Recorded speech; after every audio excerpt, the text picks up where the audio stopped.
আসসালামু আলাইকুম ওয়া রাহমাতুল্লাহি ওয়া বারাকাতুহু। আজকে আমরা জানব সূরা ইখলাসের ব্যাপারে। সূরা ইখলাস কুরআন শরীফের ১১২ নম্বর সূরা। এই সূরাতে আল্লাহ তাআলার অস্তিত্ব ও সত্তার সবচেয়ে সুন্দর ব্যাখ্যা রয়েছে।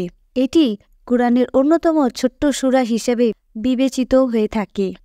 তবে এই সূরা কুরআনের ১/৩ সমান বলা হয়। ইখলাস অর্থ গভীর অনুরাগ, একনিষ্ঠতা, নিরেট বিশ্বাস, খাঁটি আনুগত্য, শিরক থেকে মুক্ত হয়ে তাওহীদ বা এক আল্লাহর উপর খাঁটি ও নিরেট বিশ্বাসী হওয়াকে ইখলাস বলা হয়। সূরা ইখলাস অবতীর্ণ হওয়ার কারণ, অবিশ্বাসীরা হযরত মুহাম্মদ সাল্লাল্লাহু আলাইহি ওয়াসাল্লামকে আল্লাহর বংশ পরিচয় জিজ্ঞেস করেছিলেন, যার জবাবে এই সূরা নাজিল হয়। কোনো কোনো রিওয়ায়াতে আছে যে তারা আরও প্রশ্ন করেছিল, আল্লাহ তাআলা কিসের তৈরি, স্বর্ণ, রূপো অথবা অন্য কিছু? এর জবাবে সূরাটি অবতীর্ণ হয়েছে। সূরা ইখলাসের আমলে জান্নাত লাভ। সূরা ইখলাসের ফজিলত অনেক। সূরা ইখলাস যিনি ভালোবাসেন তিনি জান্নাতে যাবেন। হাদিসে এসেছে, এক ব্যক্তি রাসূলুল্লাহ সাল্লাল্লাহু আলাইহি ওয়াসাল্লামের কাছে এসে আর্জ করলেন, আমি এই সূরাকে ভালোবাসি। রাসূলুল্লাহ সাল্লাল্লাহু আলাইহি ওয়াসাল্লাম বললেন, সূরা ইখলাসের প্রতি ভালোবাসা তোমাকে জান্নাতে দাখিল করবে। মুসনাদে আহমদ। সূরা ইখলাসের ফজিলত। কুরআনে ১/৩ হাদিসে এসেছে, একবার রাসূলুল্লাহ সাল্লাল্লাহু আলাইহি ওয়াসাল্লাম বললেন, তোমরা সবাই একত্র হয়ে যাও, আমি তোমাদের কুরআনের ১/৩ শোনাব। এরপর রাসূলুল্লাহ সাল্লাল্লাহু আলাইহি ওয়াসাল্লাম সূরা ইখলাস পাঠ করলেন। মুসলিম ও তিরমিজি শরীফের হাদিস। বিপদে আপদে উপকারী। হাদিসে এসেছে, রাসূলুল্লাহ সাল্লাল্লাহু আলাইহি ওয়াসাল্লাম বললেন, যে ব্যক্তি সকালে বিকেলে সূরা ইখলাস, সূরা ফালাক ও সূরা নাস পাঠ করে তাকে বালা মুসিবত থেকে বাঁচিয়ে রাখার জন্য যথেষ্ট হয়। আবু দাউদ, তিরমিজি ও নাসাই শরীফের হাদিস। রাসূলুল্লাহ সাল্লাল্লাহু আলাইহি ওয়াসাল্লাম ঘুমানোর আগে সূরা ইখলাস, সূরা ফালাক ও সূরা নাস পড়ার কথা বলেছেন। হযরত আয়েশা রাদিয়াল্লাহু তাআলা আনহা বলেন, রাসূলুল্লাহ সাল্লাল্লাহু আলাইহি ওয়াসাল্লাম যখন বিছানায় ঘুমানোর জন্য যেতেন তখন তিনি তার দুই হাতের তালু একত্রিত করতেন, তারপর সেখানে সূরা ইখলাস, সূরা ফালাক ও সূরা নাস পড়ে ফু দিতেন। এরপর দুই হাতের তালু দিয়ে শরীরে যতটুকু সম্ভব হাত বুলিয়ে দিতেন। এইভাবে ৩ বার করতেন। বুখারী, আবু দাউদ ও তিরমিজি শরীফের হাদিস। সূরা ইখলাসের অর্থ, বলো, তিনি আল্লাহ যিনি অদ্বিতীয়, আল্লাহ সবার নির্ভয় স্থল। তিনি কাউকে জন্ম দেননি ও তাকে কেউ জন্ম দেয়নি, আর তার সমতুল্য কেউ নেই। সূরা ইখলাস তাওহীদের ভিত্তি। ইসলামের মূল জিনিসটাই হচ্ছে তাওহীদ। এই সূরায় শেখানো হয় আল্লাহ এক ও অদ্বিতীয়।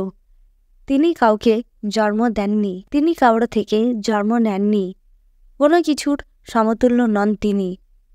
কুরআন শরীফ আমাদের ৩টি মৌলিক জিনিস শেখায়, তাওহীদ, আখিরাত ও রিসালাত, অর্থাৎ আল্লাহ, পরকাল ও ওহী।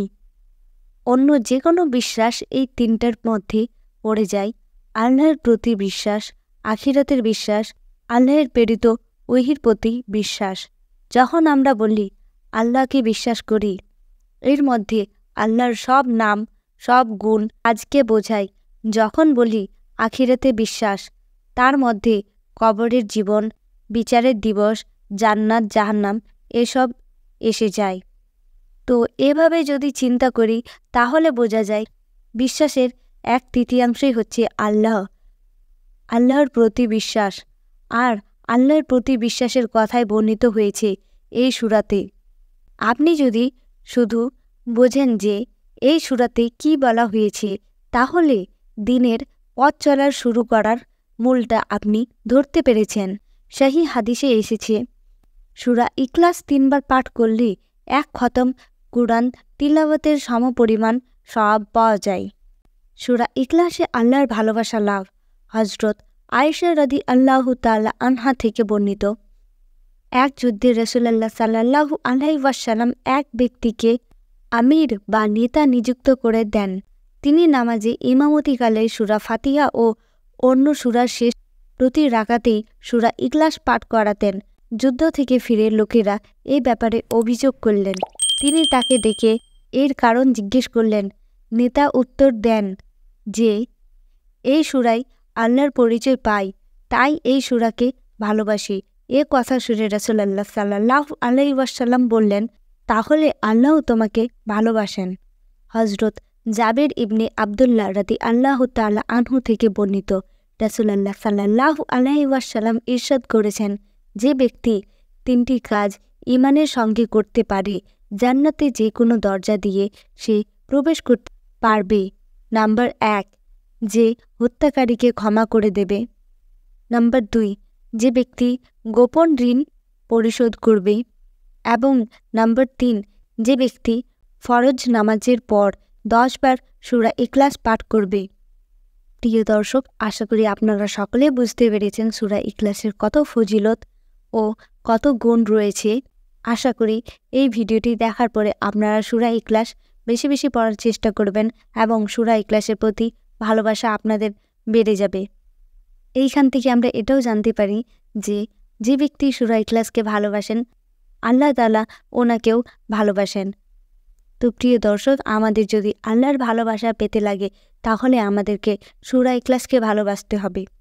আল্লাহ তাআলা আমাদেরকে সূরা ইখলাস বারবার পাঠ করার তৌফিক দান করুন। আমিন।